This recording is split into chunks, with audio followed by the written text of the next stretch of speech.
Hello, Dustin over at Camping World in lovely Center Conway, New Hampshire. And today we are looking at a 2024 Coleman Lantern 17B. Still America's most popular camper. Still America's least expensive new camper. Let's get right started here at the front. You still got a 20-pound LP tank. You have a solar charge right behind there if you wanted to add a briefcase panel. And you got a spot for a battery box right next to that. Onto the door side, you do get some storage here. So this goes almost all the way through. 3/4 pass through, I'd like to call it. It is finished, so you don't have any exposed plywood sitting anywhere, which can absorb a little quicker. Power cord comes with it.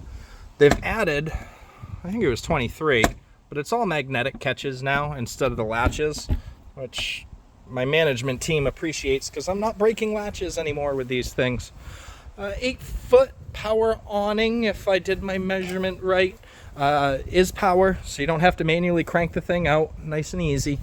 6-gallon water heater equipped on the coach. Pretty standard for the industry. You can take a hot shower.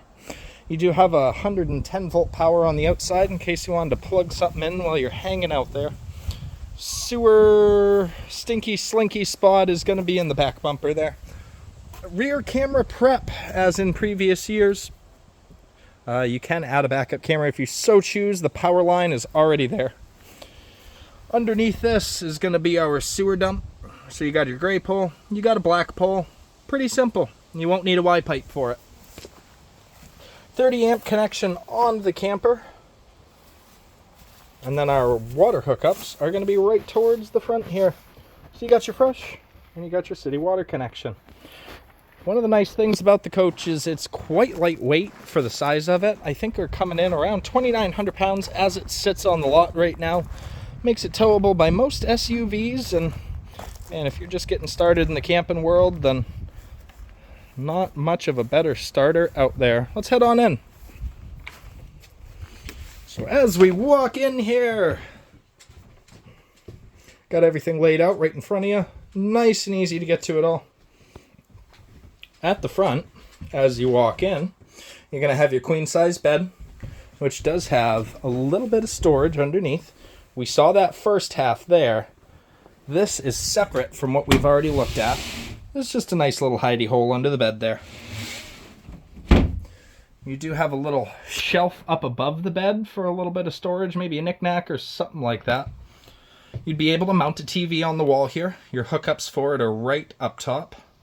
And then you got a power down there in case you wanted to plug your phone in.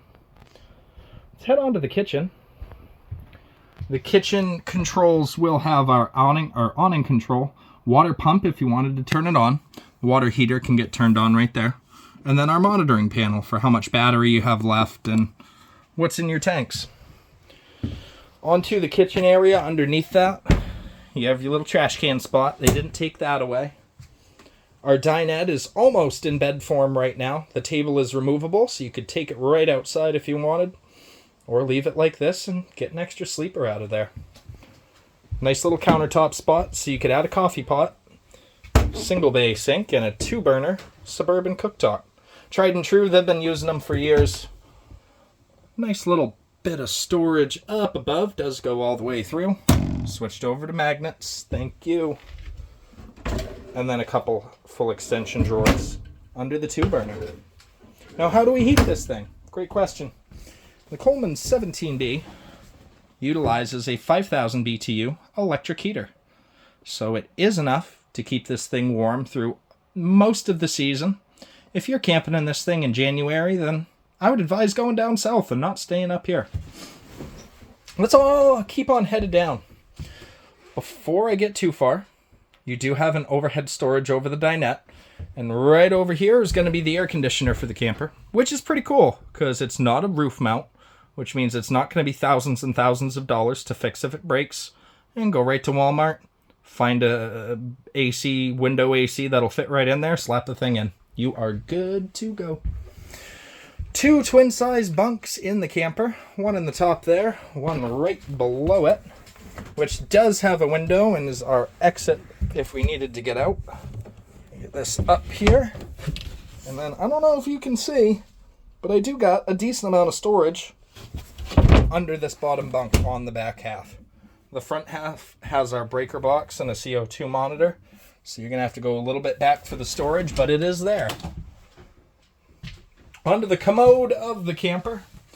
You got a toilet, you got a shower, you got an exhaust vent, and I'm about 6 foot. Idea what I'm looking like here. My head is in the bubble. I'd have to drop myself down to take a shower here. But I can fit if I had to. And that's about it for the 17P Tour. They haven't changed a whole lot. They found a system that works. They found the features that people find important in a starter camper. And they really didn't add a whole lot of frill past that, which in most cases is just fine. If I forgot anything that you were hoping to see, don't hesitate to let me know. I'm here to help. My name's Destin. Give me a call, 603-333-1520. Thanks.